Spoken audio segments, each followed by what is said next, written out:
Hello, friends. Which country is the most powerful in the world? Which country is the biggest superpower? If you can't answer this question easily, then think. Which country's economy is the largest? Which country's GDP is more than $20 trillion? Which country's companies are the most famous? Which country's films have affected the world most? Which country has won the most Nobel Prize? And which country has won the most Olympic medals? Which country has the strongest military power? The answer to all these questions is America, America, and America. But the question is, how did the USA become a superpower? What did they do to become so powerful? Let's try to figure it out in today's video. Friends, this chart shows the history of the last 2,000 years, the contribution of each country to the global GDP. You'd see that before the 1,800 seconds, India and China were the two biggest superpowers in the world. Most of the trade and economic activities revolved around India and China, and it remained so for 1,800 years. But after the 1,900 seconds, in the last 100 years only, the USA started gaining dominance and established such a large share in the global GDP. How did it become possible? We need to delve into history to understand it. In the year 1492, the Italian explorer Christopher Columbus discovered some Caribbean islands near North America. After this, the Europeans got to know of America, and the colonization of America started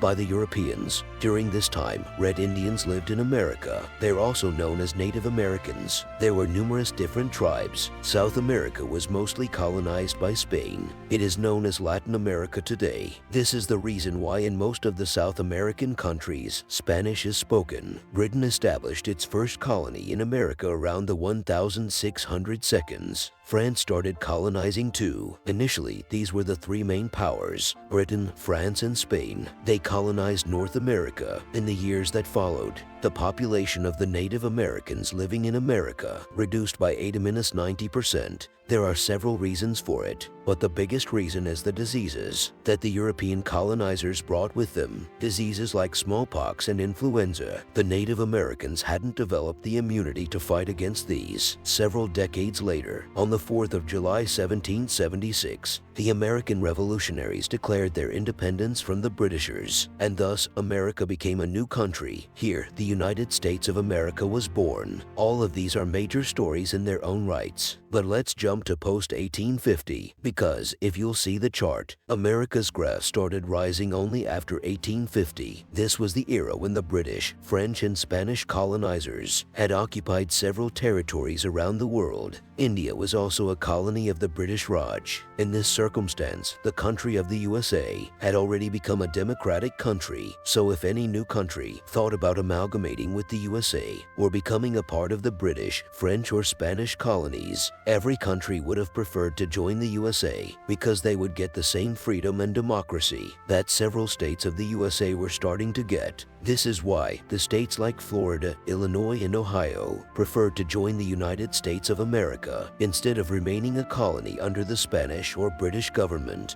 In 1836, Texas was a state that got its freedom from Mexico, but Mexico was still tormenting them so much that they chose to join the USA. Similarly, the states, one after the other, kept on joining the USA, and the United States of America kept on growing. Every state had a reason to join the USA, but don't mistake America to have been completely harmless. It was a democratic country, sure, but America's intention was to expand its territory as much as possible. For this reason, in 1867, the Alaskan Territory was bought by America from Russia at the price of $7.2 million.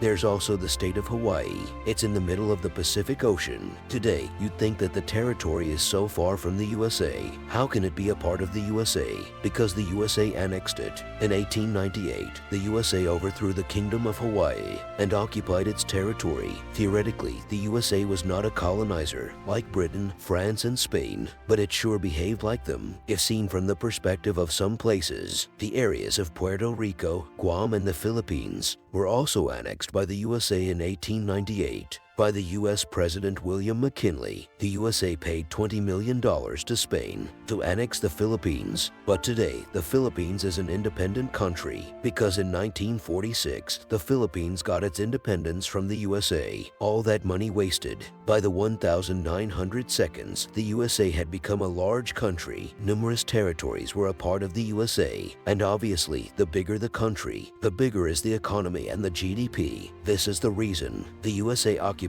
a significant portion of the global GDP on the graph. And where did these two world wars take place? In Europe, France, Germany, the UK, Spain, Italy. They were all fighting among themselves in the two world wars, and the USA was sitting on the sidelines. Even though the USA had participated in the world wars, it supplied weapons to these countries. The wars weren't on the USA's territory. Numerous American soldiers died in the world wars, but economically, the USA wasn't adversely affected. In fact, the USA was the only country to have profited from the world wars. They sold so many weapons to Germany, France, and other European countries that they made a net profit, and the countries like the UK, Germany, and France were totally devastated. It wasn't that the USA had tried to take undue advantage of all the devastation. It was merely a matter of chance that the USA was making profits during the world wars. When the war started in the European countries, the Europeans felt that their currencies would lose their values and that their economies would crash, and so, to protect their wealth, they decided to buy the US dollars because the US dollar was a stable currency and America was a very stable country during the world wars. So a lot of people bought US dollars and the value of the US dollar rose a lot. In 1944, when WWII was at its last stage, 44 allied countries came together and decided to keep their currencies stable, to link their currencies to the US dollar, and the US dollar would be linked to gold.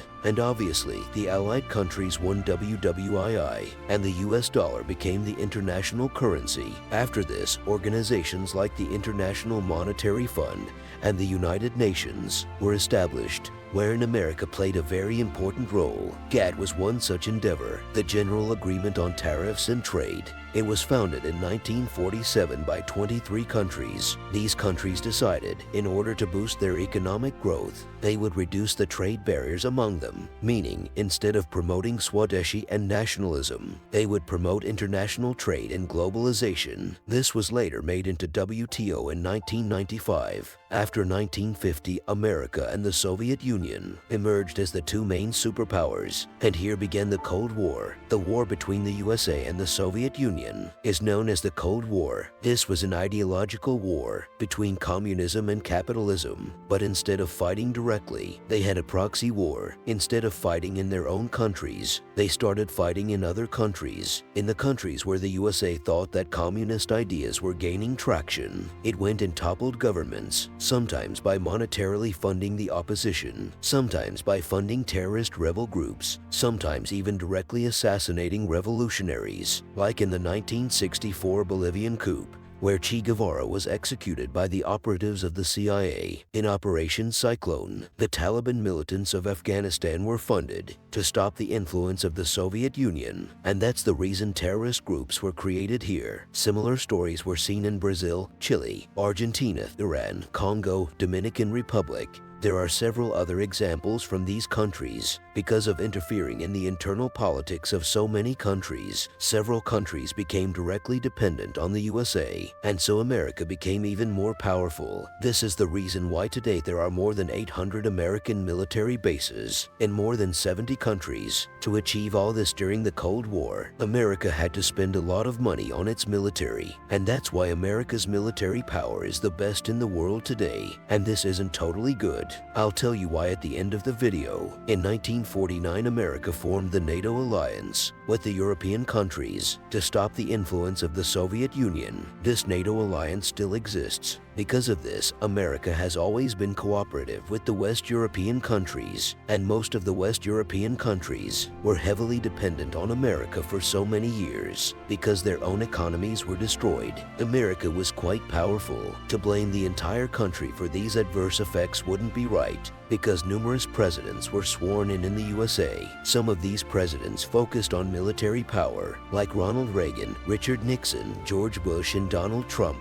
On the other hand, some presidents focused on forming peaceful alliances, and they weren't too interested in the military. Because of them, the country has grown peacefully, like Al Gore, a vice president of the USA, Roosevelt, Woodrow Wilson, Jimmy Carter, and Barack Obama. Woodrow Wilson was the president of the US who decided to keep America out of WWI, and he interfered in 1917 only when it was evident that the war would end with America's interference. He formed the League of Nations. It was an international body like the United Nations, established before the United Nations in an attempt to bring peace to the whole world. During the Cold War, the world map looked like this. Nearly every country had teamed up with either America or with the Soviet Union, so it wasn't surprising when nearly all the countries had chosen to team up with either of the countries. Both the countries grew much more powerful. Both the countries became superpowers. After the 1990s, when the Soviet Union was disintegrated, there remained, obviously, only one superpower in the world. That was America. All these reasons were geopolitical, but there were other internal reasons as well, because of which America could become such a powerful superpower. One such internal reason is that the American policies always attracted talent. It attracted good immigrants to their country. There are so many examples of this, and these reasons are valid even today. Think about it. Kalpana Chawla, Sunita Williams, Satya Nadella. How many such Indians became successful after going to America? Albert Einstein, a German, became popular after going to America. Elon Musk, a South African, came to America and became so successful. America's policies and its culture encourages talent, promotes innovation, but even after becoming such a powerful superpower, friends, what is the ground reality of a common American? The homeownership rate in America was only 65.8% in 2020. More than 30% of Americans do not own houses. America is one of the most unequal countries in the world.